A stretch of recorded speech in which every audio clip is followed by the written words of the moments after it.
You guys probably thought that this couldn't get any worse. First, the loss against Manchester United, then a draw against a really horrible Chelsea side that haven't won in over a month, and now a defeat to Aston Villa, which this result could play a huge part in whether we get Champions League qualification or not. Now, the loss itself would not have been that bad if we at least showed something on the pitch. If we fought, if we competed, if we looked like a team with a clear idea, then maybe we could accept it a little more. But that was not the case. The real issue is that we were completely outclassed, both physically and tactically.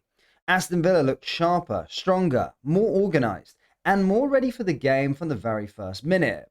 And again, this is where we have to point our fingers at Slot, because at some point we really need to start asking the question, how is he still surviving this? Is it because we are approaching a World Cup summer and maybe some of the top options are not available right now? Is the board sticking with him because they know something we don't? Or are they just hoping things somehow fix themselves? Let us know what you think, because we really can't find a good enough reason for this decision anymore. Surely, one of Xabi Alonso or Iriola would not do worse than this. Or maybe that is the conversation for another day. So, as we said, let us know your thoughts in the comment section below, and maybe we'll take some of those ideas and turn them into another video. But for now, let us try and understand what went wrong against Aston Villa, a team that completely toyed with us at their stadium. Let's break this down, guys, but first please do hit that like button and hit that subscribe button for more. It's pretty simple. What is the biggest issue we have been struggling with, even going back to last season when we won the title? It is not chance creation, even though that is a massive issue right now. It is also not the mid-block that we keep highlighting almost every single game. The biggest issue is the high press. You probably guessed it already, because this is something we used to master back in the day.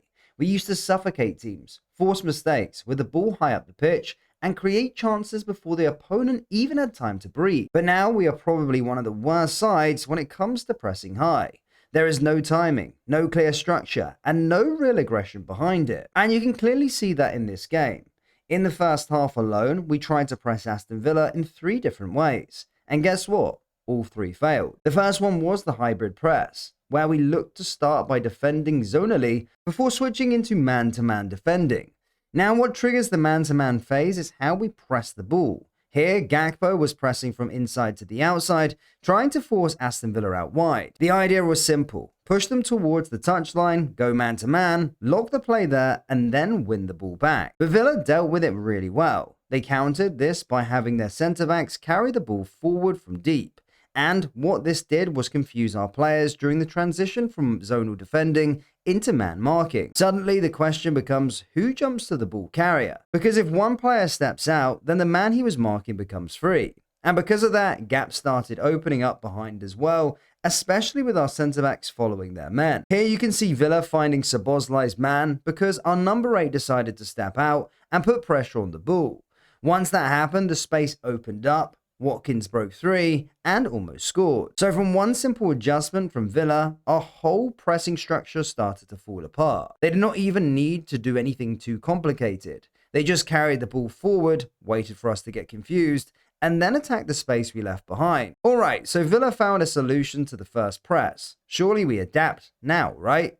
Yep, that is exactly what happened. So now instead of pressing from inside to outside, we tried to press from outside to inside. Why? Well, because we were consistently man-marking Villa's double pivot. So by pressing them from the outside to the inside, the idea was to force them to play into midfield, straight into the players we were already marking. In theory, that should lead to a guaranteed high turnover, win the ball, attack quickly, and suddenly Villa are in trouble. Well, that would have been the case if we were properly coached. See, because Rio had this dual role of covering their fullback and pressing the centre-back. He had to start from a deeper position, and because he started deep, he had to cover way too much ground just to get close to the ball. That gave Villa exactly what they wanted. They deliberately took their time with the goalkeeper, allowed their fullback to push higher and drag Rio deeper, and then played the pass into the centre-back. By doing that, they bought the centre-back enough time to receive the ball, look up, and play forward before the pass could actually arrive. But who cares, right? Even if they play the pass into midfield, we have our players marking their double pivot, don't we? Well, do we actually have reliable midfielders in those situations? We doubt it, because if we're getting outplayed by Lindelof, who is literally a centre-back playing in midfield, then we don't know how reliable you really are. Here you can see the Swede getting the best out of McAllister with his movement. He pulls away, creates the angle, receives the pass, and then plays the bounce ball into the fullback. From there, Villa were able to push our block back, move us into our own half, and threaten us while we were still trying to settle into the mid-block. So again, the idea of the press was not completely impossible to understand. The problem is that the details were not there. The distances were too big, the timing was poor, and Villa kept finding the three-man before we could even get close to them. Now, two methods did not work. Surely at this point we make it simple and just go man-to-man, stopping them from playing through us and around us, right? Well, we did that, but at the same time, we also really did not do it properly. Here you can see both Szoboszlai and McAllister joining the first line of pressure, with Gakpo, Rio, and Gravenberch backing the press behind them. We matched Villa's build-up shape, so on paper, it looked fine. Everyone has a man, everyone has a clear job, and Villa should not have many easy options to play out. But hold on a second, what do we see here? Isn't this Jones marking two players? We wonder why that is. Well, give us a second because we will see it together. Here, since we are basically man-to-man up front, Villa needed to play direct, and that is exactly what they did. Unfortunately, because Jones had to follow the closest man to the ball, the other Villa player became free behind him. And once again, Villa found that player using another bounce pass. But why was Jones isolated there? Why did he have two players to mark by himself? Well, if we forward the sequence just a tiny bit, we can clearly see the issue. Look at this. It is the unusual +1 at the back.